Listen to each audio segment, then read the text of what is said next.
I hope this interview does your book justice, because we were just talking about it. We were on a virtual panel together last year for StokerCon, and you had mentioned. I came away. I didn't really know you at that point, and then I'm like, wow, Tamika is like the smartest person. And then you're like, oh yeah, my debut. This is your debut novel, right? My debut Right, novel, right. correct? You have a collection, Yes, right? and Which I'm gonna go immediately go read that. right, yeah. So I had a collection. I had, a novella, a horror novella, put out by a small press as well, and an anthology that I did in 2019. But this is the first novel, so it's very special. I would agree with that. I would agree that this. I was looking forward to it. I took a mental note. I'm like, I need to go read whenever Tamika's book comes out. I love novels. It's my favorite thing.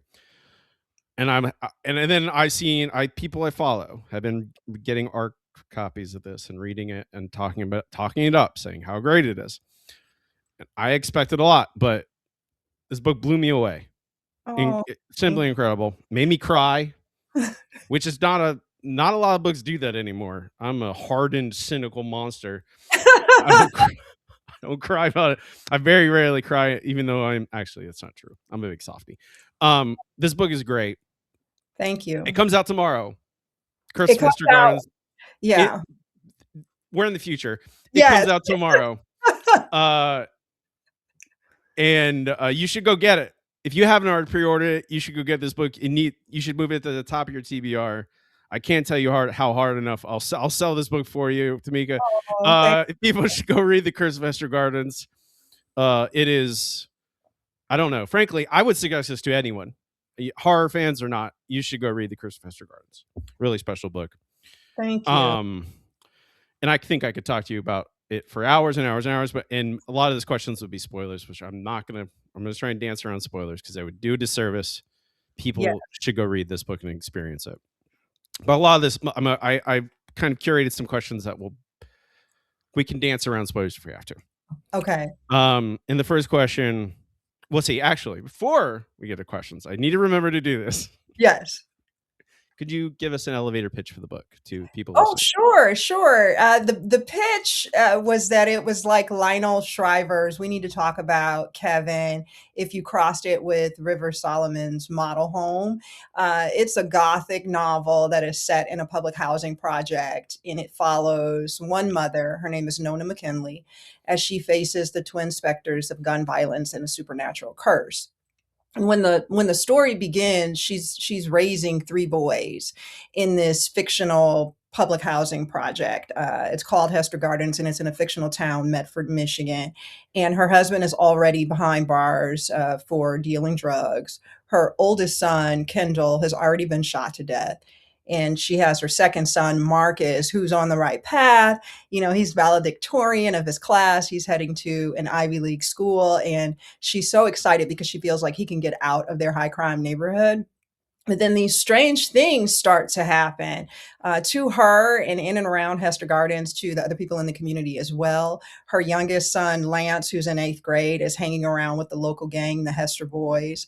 And Marcus, the sort of shining star, becomes moody and secretive. And sometimes he even seems like he's, a different person completely.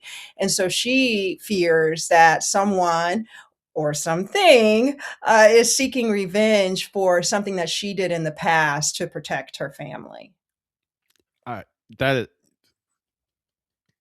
I clap. This is, I don't know. It feels like this book does so much. I immediately jumped to how the hell would I pitch this book? I want to start with Nona, because Nona is not the only perspective character, but definitely the primary perspective character. Yes. And she threw me for a loop at first, starting out the book. Like, she is a mother. She's a mother. And she's not, I don't know, she's not a police officer. She's not a gang member. She's not the pastor. She is just a mother working a dead-end 9-to-5 job, trying to, provide for her family. Why is Nona the central character in this? Why have you centered Nona the mother as the perspective character? I spent 2 years researching. My background is in journalism, and so I came to this story, back when I was working as a journalist, and I spent 2 years researching gun violence and youth violence in America. It was for a documentary that ended up not getting produced, but that groundwork that I had put in became the sort of foundation of this book. And in my conversations, I spoke to, municipal leaders, I spoke to experts, not for profits, people at the CDC. But the conversations that haunted me the most were the mothers and the survivors of either, so called inner city gang violence, mass shootings, and school shootings. And I spoke to one mom who had experienced so much loss in her life, losing, children, but also losing the children who were in the neighborhood around her to gun violence. And that perspective, I think, stuck with me because I'm a mother, and I'm not just a mother, I'm a mother of African American children, which is a very different experience than being a mother of other children in this country. And parenthood in and of itself is fear inducing to a certain degree. The baby is born, you got to keep the baby alive, you got to feed them, you cut up their food to make sure they don't choke, you watch them when they're sleeping. There are a lot of things early on that you are very fearful of, and I think the case could be made, the argument could be made that parenthood in and of itself has the potential to be a horror story, but very much so being an African American parent, because there are certain realities in this country that your children will face, and you have to both prepare them for it but also not kill their spirit. And that's Nona's story. And I started off with eight, there were eight POV characters in this book. And I started off with her not necessarily being the most central, but her voice, I think, stuck out the most to me out of everyone. She was the character who was the most desperate. And I think that when you read this, if you connect with her, it very much will be because she is so fearful and she's so desperate. And you just end up loving and caring for her because you don't want her to experience all of the things that she's afraid she will. Some that she has already, the worst has already happened to her when the book opens. And it's a very deeply personal book because I dedicated it to my uncle, my late uncle, who was shot to death.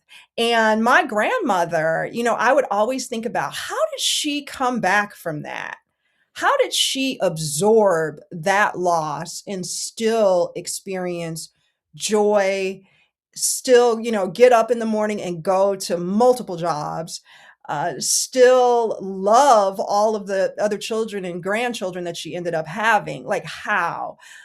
So it grew out of the research, but it also grew out of family, very close experience from family members of mine. It it is you end up loving Nona by the end of it. You are like, I don't know. My experience is like it is everything she suffers through is deeply like affecting, harrowing. And we're gonna talk about dread in a little bit. Because God Almighty, I really did feel it. Um, but it just struck me as it's not whenever I'm crafting a story, I'm always thinking like, well, what are the scenes I want to see? How can I give them to a reader? What's the right perspective to show them to a reader? How can I effectively communicate fear? And there's a lot of scenes that I in my if I was like theoretically crafting a story like this, I'd be like, well, I have to have it be from the cop's perspective. I have to be it from the gang member's perspective because that's where the action is. That's where the action is. We need to show the action to the reader. And there's multiple times in this book where we don't go to the action. It's just Nona in their little apartment terrified because she Well, doesn't know. She doesn't know. no, I think that psychological anxiety that she has, that not knowing is what drives the narrative, because there are so many explanations. There are so many ways that she can explain away what is really going on. They live in a public housing project that has fallen in disrepair because the housing authority in Medford does not care about the residents. And so not only was it built directly next to a freeway, so you have, pollution, just air pollution, there's also a lot of noise pollution, helicopters, gunshots, cars backfiring, loud neighbors, loud music. And so it was set up to not be a great place to live, but then it also has fallen in disrepair with, leaky pipes and mold and, backed up sewers, rodents, roaches, faulty appliances. And so the school system is terrible. The people do not have health insurance, and the local hospital is, it's called Medford Hospital, but they refer to it as Deadford because people go in and don't come out. Yeah. And so it's just a very depressed state of being in an environment. And so there's a lot of crime there, and you can explain away so much of what she's seeing and experiencing too. There's a lot of grief. There's a lot of loss, particularly as it relates to Marcus. Marcus is, a late teen. Lance is a young teen. A lot of it could just be teen, being a teen. And this is Yeah. what They're teenagerhood moody. is like, There's, I mean, like, I know, yeah, I was, as a teenage boy, I do also greatly appreciate, even like a white boy, I was, a lot of things I immediately connected to where you're like, oh, you have to be tough. You can't Right. show feelings. And like, it's even worse, again, when you're in this environment where you will be preyed upon by everyone around you if you do not provide the proper, I don't know, facade, the right mask. Yes, yes, they have to toughen up. And that's the hard part, is because how do you toughen up when you're not tough? You know? I How know. and there's Believe me, I know. right? And there's no one to protect them. There's literally no one to protect them other than their mothers in a lot Yeah. of these cases. And so the terror for her is that, I think, not knowing. She's desperate, she has anxiety, but there are so many other explanations. The Kendall is gone. And so Marcus and Lance are also dealing with the loss of their older brother, and their father is in prison. So you could say, oh, they're just grieving this. They're acting out because of this. And so this terror that she has, she carries throughout the book, and no one listens to her. Everyone is like, oh, this is just boys being boys. Oh, this is, there are all sorts of excuses as to why she's imagining it. And she begins to question herself. And so the action does not drive the beginning of the book. It comes up, later in the book. But I think that driving force in the beginning is her just trying to figure out what is going on. Is it something that I've done? Is something after me? Is something coming for my boys?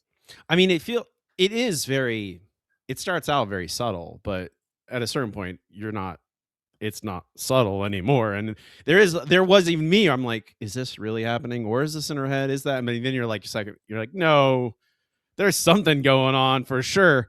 Um, and I guess this is connected. So, and this is the thing, I don't know if anyone else does this on Earth, but I do it. Maybe it's just because I maybe if you read a lot, you do it a lot. I was just looking at the chapters and the table of contents on my Kindle, and I was just like looking at how long, and there's 6 parts. And I'm like looking, and I'm still in the first part, which is again the longest. And then they get shorter. I'm looking, I'm like, wait a second. First part's really long. Second part, long, but not as long. And shorter and shorter and shorter and shorter. And I'm like, that I immediately went like, what is that? What I like, that's, I don't, just as like my writer brain, I was like, immediately like, what's going on here? We have 6, but it's like, it is. And it's like that structure immediately. I'm like, oh, is this? It's What is not happening it's here? It is definitely not your typical structure, but right. you know what it grew out of? I have been a horror fan since I was 4 years old. I was way too young to watch and read the things that I was watching and reading at that age, but I have spent my life consuming horror. And my favorite sort of story structure is always that very slow burn where in the beginning you're not you hear something, you're not really sure, you think maybe and you keep following that trail and then there's something that just boom, everything is now going way fast and you're trying to figure out what you're going to do, how you're going to slay the monster, uh you gather your your team that's going to help you and then you get to the end but that's my favorite. So it's no surprise that it ended up that that was how I Wa did it. was that there from the beginning? Was it always No, okay. no, it wasn't because, in the beginning I had the other voices turned up a little more. And so I think that it had gotten to the action way too fast. That was just in my opinion. When I went back, my writing practice is set up where I draft pretty quickly and then I put it away for a while and then I come back to it and I do multiple revisions before I give it to anyone to read. And so when I came back to it, I was like, this is it's all happening too fast, and maybe some people like that. I know that some people like to really get into the meat very early, and I think that there is, space for that. It's just not what I like in a story, in a movie, even. I know some movies they start with, they'll give you like a little nugget in the beginning, and I like that. Yeah. And they go back and they get you really involved with the characters and I think that that's where I get invested. I have to be invested with the characters in order for a story to stick with me. I love getting to the end of something and it matters and I love it and I had like a great experience, but I really love it when I cannot quit a book after I have finished it, where it just lives in me and I carry it around and I think about those characters and when I get to that point, it's because someone has spent the time in the beginning to do that build up. It's not always as long as my build up, I but mean, I immediately went I immediately went, "This is incredible." I love that. I do love that. In this book in particular, it works perfectly. I am always looking for, especially when it is like I don't know, it's the weird nerd in me where it's like each is smaller than the last. It does line up like dominoes, and it does feel like that.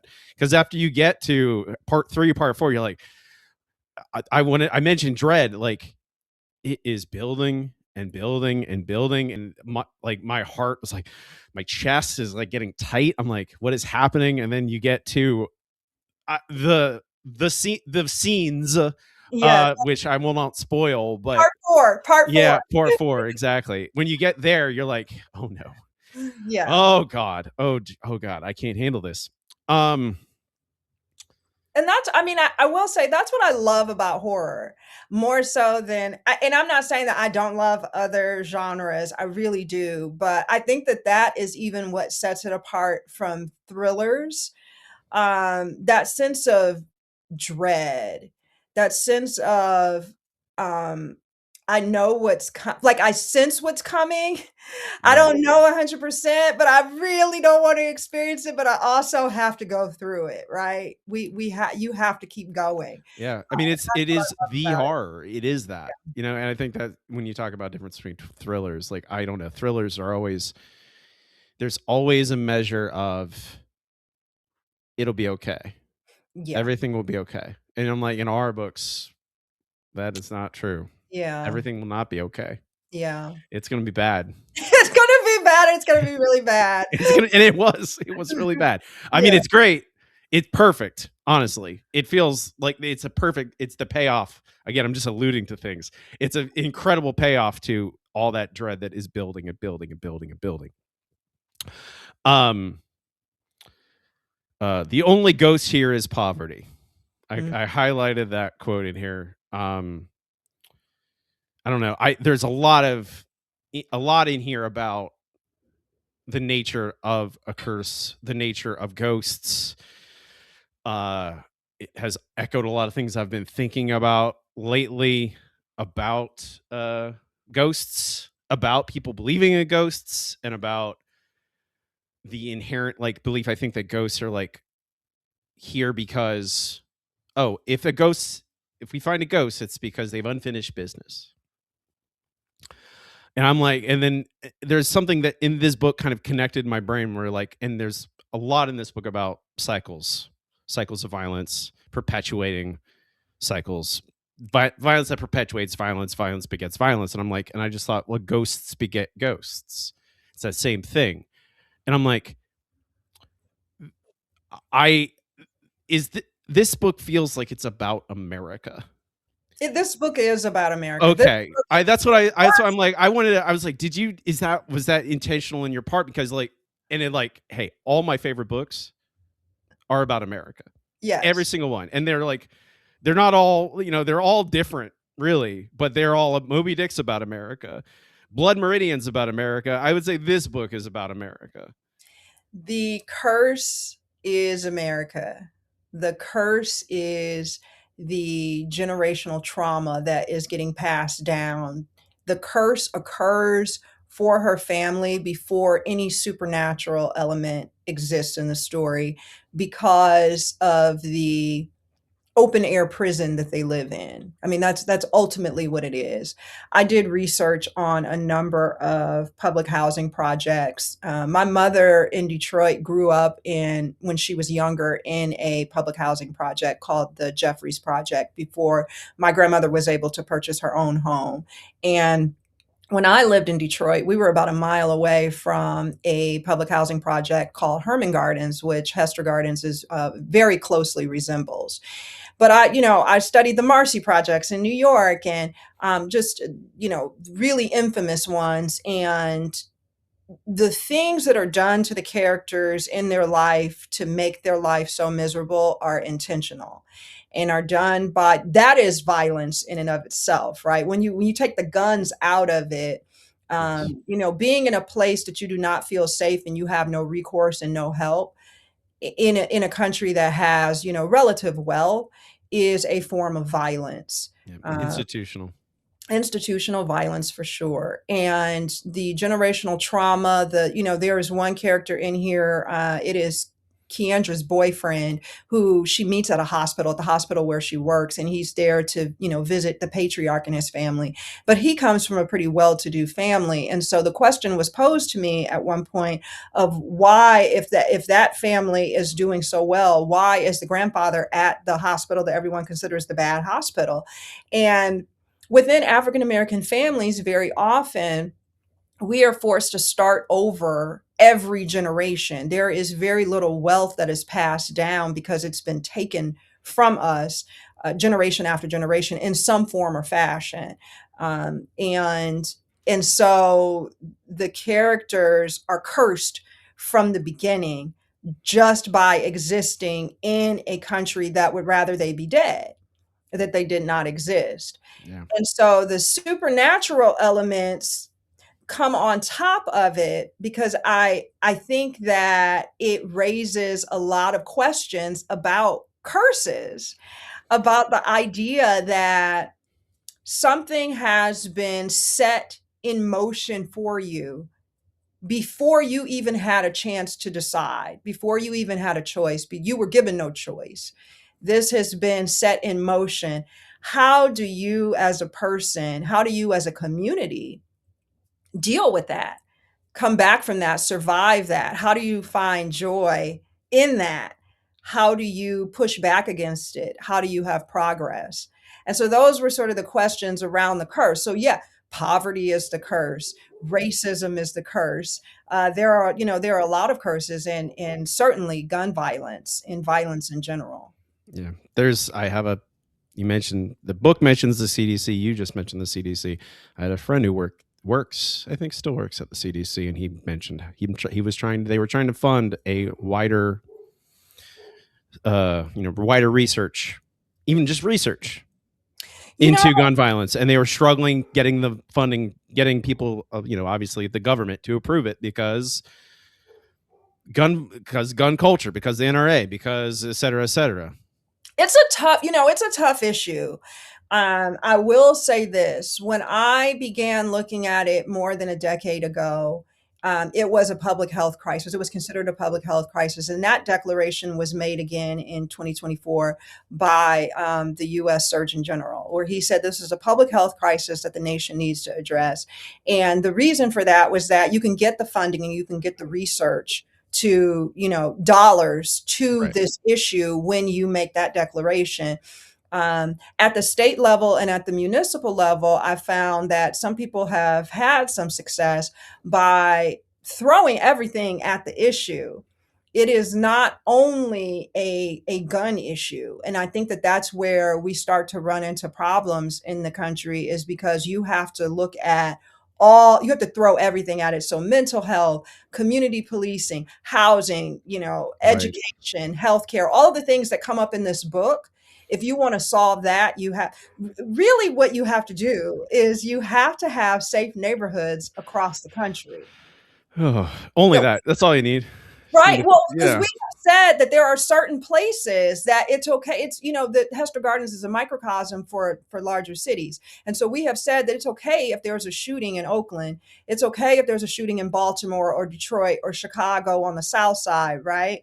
Yeah. That is okay as long as it's not in Beverly Hills, as long as it's not in, wealthy neighborhoods across the country. And so when we make that our sort of a way of doing business in this country, we make it unsafe for everyone. What I found is that the same contributions that go into a young person's life, the contributing factors that go into their life when they're young, are the same across the board for gang members, for mass shooters, school shooters, and so-called inner city violence. At some point when they were young, before they ever picked up a gun, they were traumatized. Either they were abused, or violence was done against them or to someone who was close to them. And so that's why in the prologue of the book, I begin with all of these young boys as babies and toddlers and very young children, because they are the sweetest and the most innocent, and Nona loves them all. Peter, the one who many people will think is the villain, but he really isn't. He used to sit on her lap when she was little, and she used to take care of him the same way she did with her boys. And so something happened to these young men between that young age and when you see them later in the book. And that piece is what has to change in this country. Why is it that someone like Peter starts off sweet and, wanting all of these wonderful things in life, wanting kisses, and then later becomes, the leader of the local gang? Callous, cold. Yes. Yeah. Okay. This is my last question before we move on to the next segment, and it's connected to all of this, is because this book does so much. It touches on all that stuff. It touches on everything that we've discussed. All, like, respectability, politics, systems of oppression, gun violence. Institutional violence. All these things. So many themes going on. How did you wrangle them? How do you, like? It boggles my mind, because it is the thing that I think it's the thing I struggle most with any book is I want the themes to be neat and tidy and say, and like everything to echo back and say the thing exactly what I want. And there's so much happening and it stays that way. It feels concise. Is it because it's just simply, well, I'm just broad, this is just America, so it automatically fits into that package? Or was there a lot of like revisions of like wrangling and like, I need to make sure that I say this about this about that, and keep it all together? No, I mean, I think I just wanted to tell a good story. Okay. The And story carries everything. yeah, that story, I knew what the story was from the beginning because I've lived the story and I've studied the story, and the themes come, I think, organically from that. What I will say from a craft standpoint is you have to layer. I think you and and maybe other people's process is different, but for me, I have to layer in everything over time. I have to return to that text a lot. And I have to carry that text with me throughout my day as I'm living life because things will occur to me. Not all of my writing happens at the computer. The majority of it does, but so much comes to me as I'm living life, as I'm reading another school shooting, news story, as I'm having a conversation with my children, as I'm walking down the street and I notice something or I overhear something. So much of that layering comes from just living while carrying the story with you. And I think when you get to the end of that, you have all of those elements organically in there. It's very impressive. I want to like it. Like I said, those when I compare this book to Moby Dick or Blood Meridian, I'm serious. These big, massive things that carry a lot of hefted weight. And I care a lot more about Nona than I do about Ahab. So Nona, and it's hard to do with a sympathetic character. I'll Yes. also say Yes. because everything is so ugly. Yes. There's And it I does will it tends to infect things. she's deeply flawed too. No, yeah, Yeah, I mean there she's will not be perfect. yeah, there'll be parts where readers are gonna go, "No, no, what are you doing? Get your act together," you know? I mean, I there's never a part where I don't understand it though. Yeah, I always understand her her behavior, even if it's not. I don't perfect characters are boring. I don't right, want a perfect character. I don't want someone who doesn't make mistakes. You want flawed characters. right. And Nona is again this like very sympathetic but flawed character. And I don't know. I will mention that at first when she wasn't there's no curse words for a longest time in the book, and I'm like, what is going on? But I'm like, I didn't think Tamika was like some pure, and I'm like, oh, Robbie, you big dum dum. Nona's a churchgoer. She's a Yeah, nice lady. She would never curse yes. until until things start going rough. Then Right, maybe a little bit, yes. which but I love that. Again, another her language, her diction is even like this And another her sign. faith, her Yeah, faith is so tied into her church, and we see how this church, this mega church, is preying on her and the other residents of Hester Gardens, and I think it is an important conversation, especially within the African American community, about churches that enrich themselves on, from their poor congregants, and that's certainly the case here. And so when she's standing up to pastor in the church and she's really she's standing up to her faith and questioning everything that she's believed until this point. I again, I'm what's the word, a heretic. I'm a pretty avowed atheist, but so you're not going to hear any complaints from me, but it's also not really my place to insert myself into arguments in culture. But I found it really like again, it's another system, Yeah. another way, another system of control that is not necessarily, I don't know, directly tied to, let's say, the government, but is certainly, I don't know. I think people don't understand that there are still connections there, maybe Yes. indirectly or tangentially. Yeah. Again, I could talk about this book for another friggin' 3 hours, but we got to move on to our next segment, Okay. which is the second act. It's broader bookish questions. A little, we can maybe talk a little, lighten the mood a little bit about all our talk about oppression and violence, even though it's impossible without about talking about this book. Your first question in this segment is going to be from my last guest, Okay. and I'm going to ask you for a question for our next guest at the end of this segment. And this is an interesting question, and we're gonna see how you react to this. If this is from Donna Taylor, if you could craft your perfect vampire, what vampire traits would you give them? I don't know if you have one in mind or like, and I wrote some down. Like, obviously, there's like the weakness of sunlight and silver and holy water and crosses, the connections to religion. I have a character. Okay. I have a character I don't want to give anything away. Okay. But I will say that I am very interested in vampires who have all of the traditional traits of vampires, but also have traits of other popular monsters in our Okay. culture. Some Uh, hybrid stuff going on.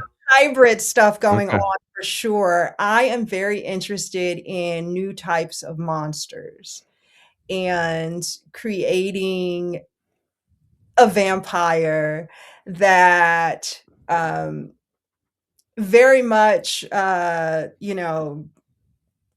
is sensual and sexy and can draw people in and is magnetic, but is interested in violence in a way that is not for the sake of blood, but is because of anger. And This whatever this is to me is this like a tease to an upcoming thing? I'm trying to say Because it. I'm immediately like, I want to read it now. This sounds I'm like the trying best to thing I've say ever it heard of. without right, without I fully get it. saying No, I it. get it. I But This is what perfect. if I you love it.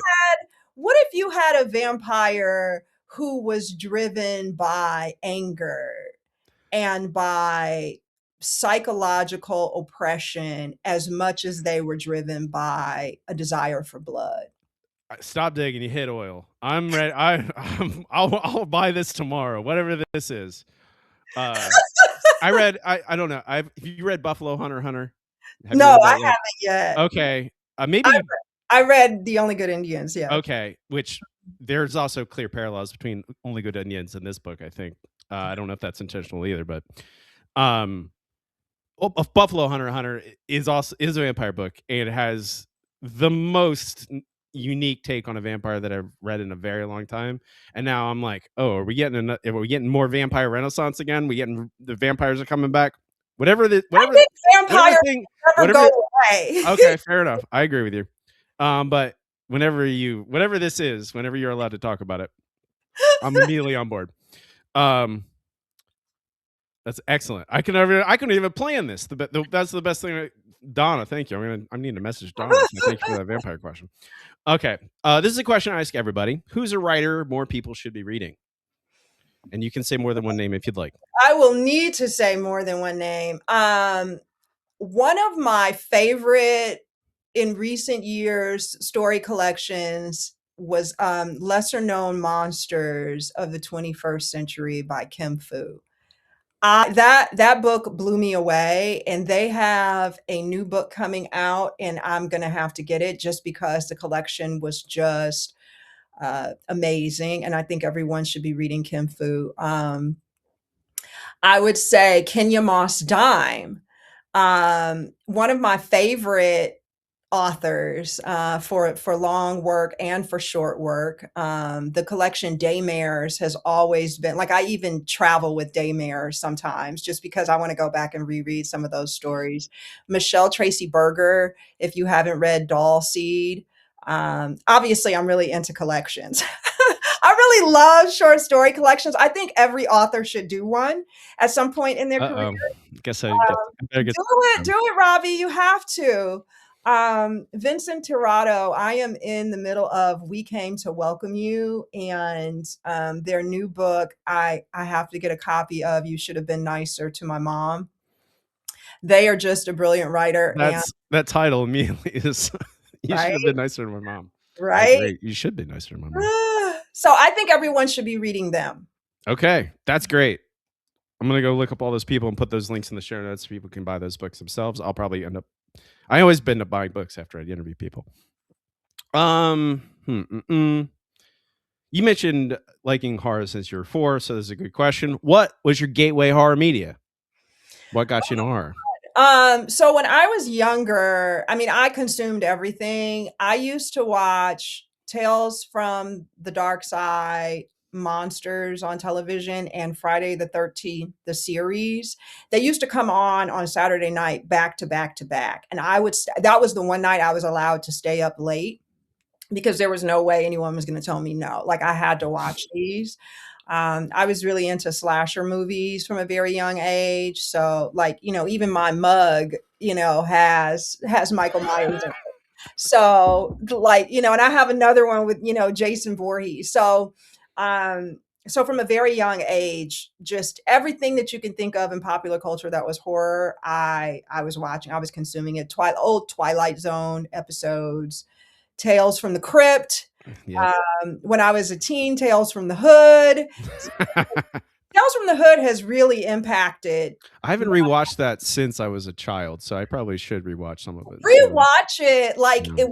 considering, the character. There's a character in one of the stories in there who reminds me so much of Donald Trump. And it was funny Oh because wow. that was like what, 1995 or 1996. But it's so good because it's still Yep. germane to everything that's going Yeah. on now. Relevant. Yes, Unfortunately, I yes. hate when that happens. Right, I, don't- right, right. I It's in wish progress. I was gonna say I'd happily like if I could just watch an old movie and go, oh no, we're still dealing with this problem. Yeah, same thing. Yeah. Um, let's see. What's the best piece of advice you followed?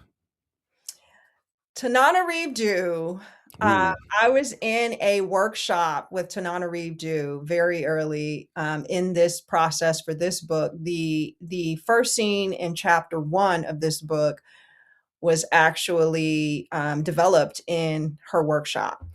And from the beginning of that workshop, but times that I had interacted with her before, her advice was always for writers to start with short stories. It was a way to understand the craft, to understand the business side, to begin interacting with editors, to understand the marketing process, in just putting together a writing practice. The short story is a low risk way to begin because what ends up happening a lot of times, and it certainly happened with me, is that you'll write an entire novel and you may have some success with it, but you may not, and it's kind of high risk in the sense that you spend so much time on it, and if it doesn't get where you want to, it can really kill your writing spirit, right? But short stories, some of them can take a really long time. I had a short story that took really a decade to get it where I wanted it to be. But Oh my because it was god. a short story, I was also working on other short stories. It's true. It's not as time consuming in the way that a novel is. You change something in one part of the novel, you've broken the entire novel. It's not that way with short stories. And I think her advice really was the thing that allowed me to set up a practice for myself and to get my feet wet very early on and start to make connections with people and understand how the arc of a story works. And so I share that with everyone. It's like start with short stories. Continue to write short stories. It's not like you start with that and then you move on to novels and then you stop. Like I still write short stories. But it is a way to make a name for yourself and to get out there and become a literary citizen for sure. When she speaks, you listen. You have to. I That's mean, when you said her name, the first thing words, I'm like, oh my, okay, right. I'm back up. Whatever, yeah, whatever, Exactly. whatever she says, she's right. Um, let's see, what's nah, mm, I'm debating. Okay, how has your writing changed since when you first started writing and since you started publishing? How has it changed? The writing itself, I don't think has changed. My training was in journalism school and in journalism, and so my writing style is very muscular, very verb heavy, not as many adverbs and adjectives. It was, I was writing to the ear. And Right. so everything was very much like get the information, get the facts, get the information out there and make it so that people can understand it very quickly and very easily. I think that has stayed the same. I think my process has changed to getting to the meat of the story. I'm not as nervous about putting words on a page. I know that that may sound funny, but in the beginning, I was editing as I was drafting. Mhm. And I needed an instructor in a workshop to tell me to stop doing that. And that I think freed me up, changed my process from that early writer that I was to the later one who started to get published. And I don't think it was a coincidence that I started to get published after, because what was happening is as I was writing, I would, be drafting something and I'd say, "Oh, no, no, no, that's not, let me go back." But I didn't have a complete draft yet. I was like editing as I was writing. And that may work for some people, but for me, it stifled the creativity. It stifled the imagination. And so what I had to start doing is just letting it all go and just getting it on the page, put the pain on the page and just get it there and then worry about editing and revising and doing all of those things later.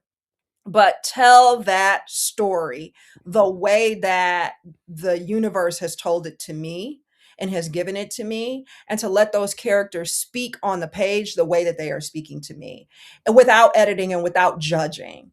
Because the judgment, I think, is the thing that slows everything down. Yeah, it's I think it's honestly in two ways. It slows you down as a writer because and sometimes you never end up getting to the end of the story, end of the novel, whatever it is you're writing, because you're self-editing, you run out of momentum. But it's also you're like cutting out your potentially your own voice. Like Right. getting to what you can do. Like you're limiting yourself. I've done it myself where I look back, I'm like, I think I missed out. I could have been better faster because I was cutting out parts of myself that I think are actually that just because you're ingrained like no, this is what writing is. And You voice can't write like this or like that. voice is so important to my characters and to my stories, particularly African American vernacular English. And I can't edit. I have to put it on there the way that I would say it when I'm at home with my family, or the way that my mother would say it, or the way that my aunts would say it to me. And if I'm editing, that trained, Columbia University of Southern California, that journalist, that political Yeah. scientist is going to be in there trying to put in the king's English, right? But I need to be able to hear those voices, and I can't hear those if I'm judging and editing as I'm writing. If they're going to say ain't got none, it needs to be ain't got none. I mean, it's authenticity. It's Yes. what people want all that. I'm like, that's what that is. That's and a lot of time it's not it doesn't it presents itself in like obvious ways like that, but there's like little tiny things everywhere. If you're editing as you go, you can cut out a lot of things that make you or anyone their Yeah. voice. Yes. You should be charging for this, Tamika, by the way. There should be anyone listening, you owe Tamika $5. Um what time is it? Oh my lord. Podcast police are gonna come get us. Uh let's do one more question. Then we'll move on. Um hmm.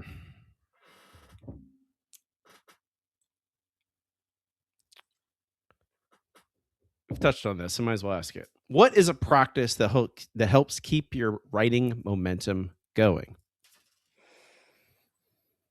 I have to carve out physical space and time every day to sit at the computer and write.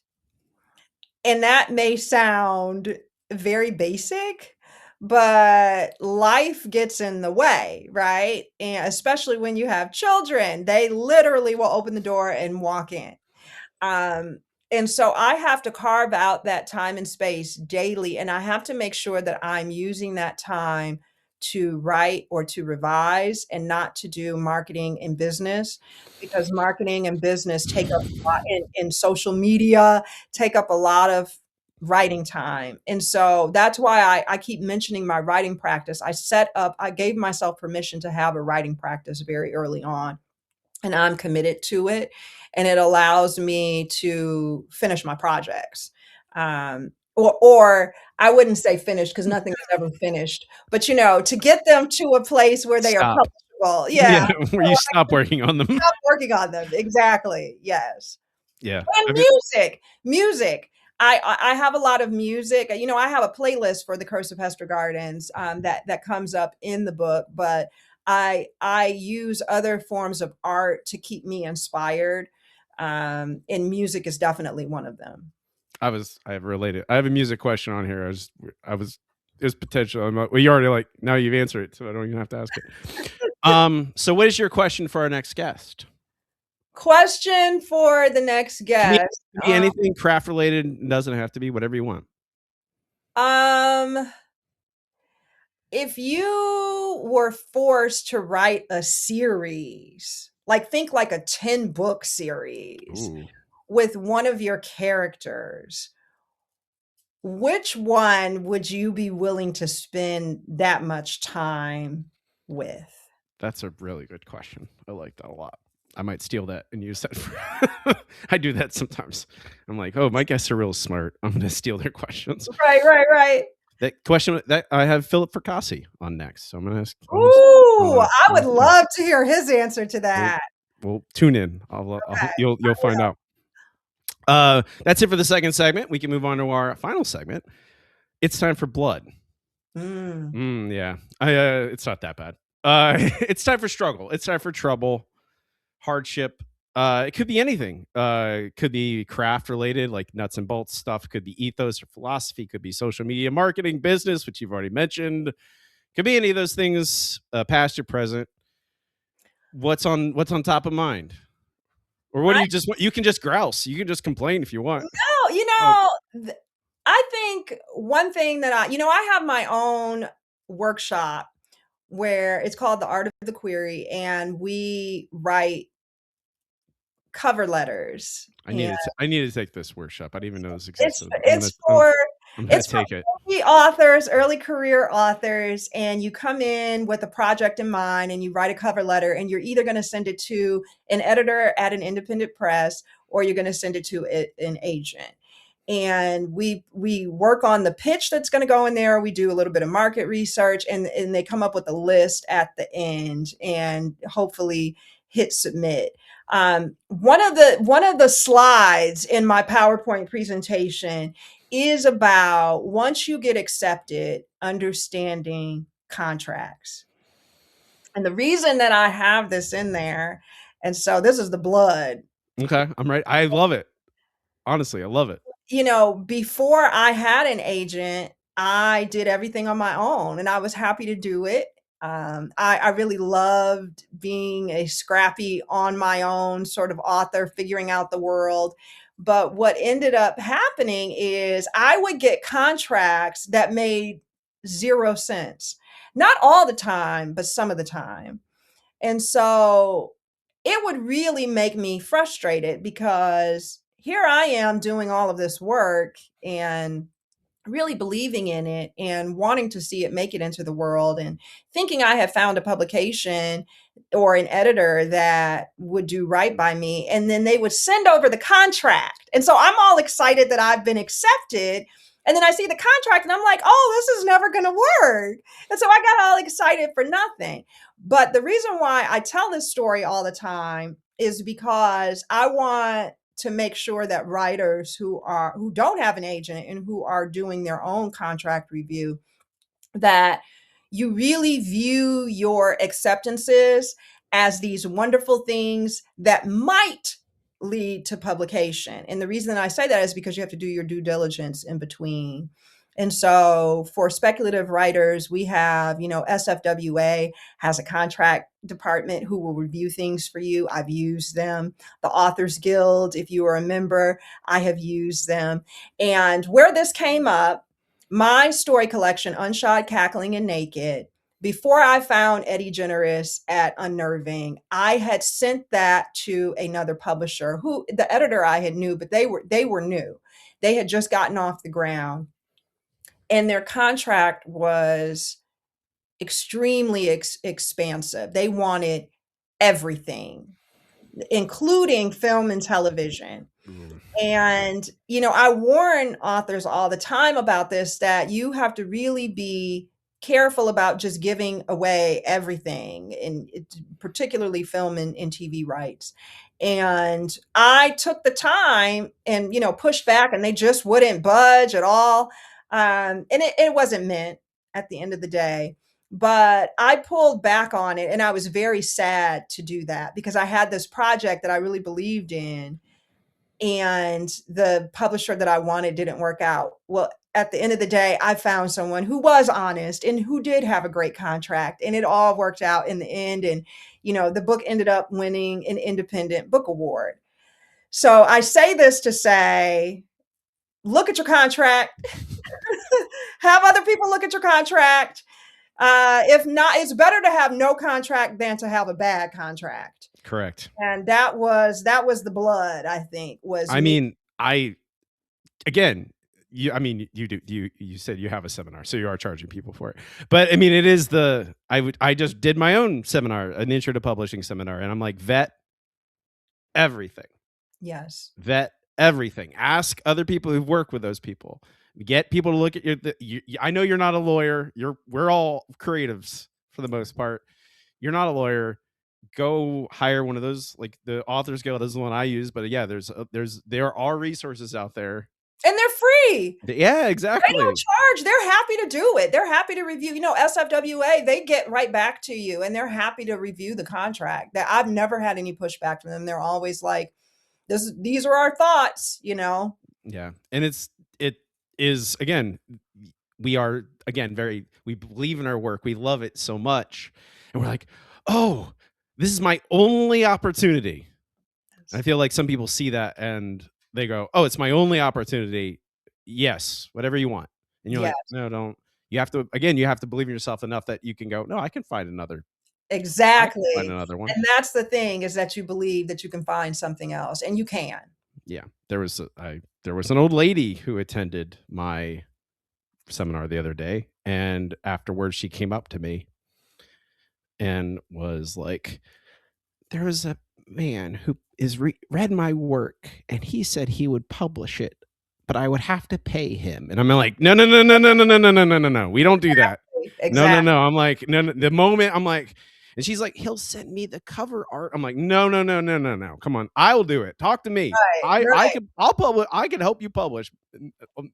Very kind old lady. Do right, not I'm like, I really wanted to be like, where is this man? right, right, Let me right. talk. Let's go find him and take him down. Let's go talk. I will go have words with him. I'm like, what are you doing? Yeah, This yeah, is this kindly old lady who's just, retired and writing, and you're like, oh, I'm gonna take advantage of her because she doesn't know any better. right. Oh, speaking of blood, Exactly. got me all fired up. I might need to take your class, Tamika. I'm trying to query right now. So You can come anytime. I mean, I know it's fine. I'm fine. It's fine. My brain is on fire. That's very good and very practicable, actionable advice for people out there listening. Especially if you're just starting out, don't just take the first offer because it's there. Breathe, take a breath, And we've seen think about it. some presses, some well-known presses, collapse too. So Yeah. you really have to know what is in the contract. Be careful. Tread carefully. Yes. We're out of time. Oh, I know. I mean, I could talk to you for hours, but I don't want to take. I know. I don't want. I'm not. You have. You have things to do. Yeah. Yeah, and I do have. Unfortunately, I do have work I have to go do after this. But Yes.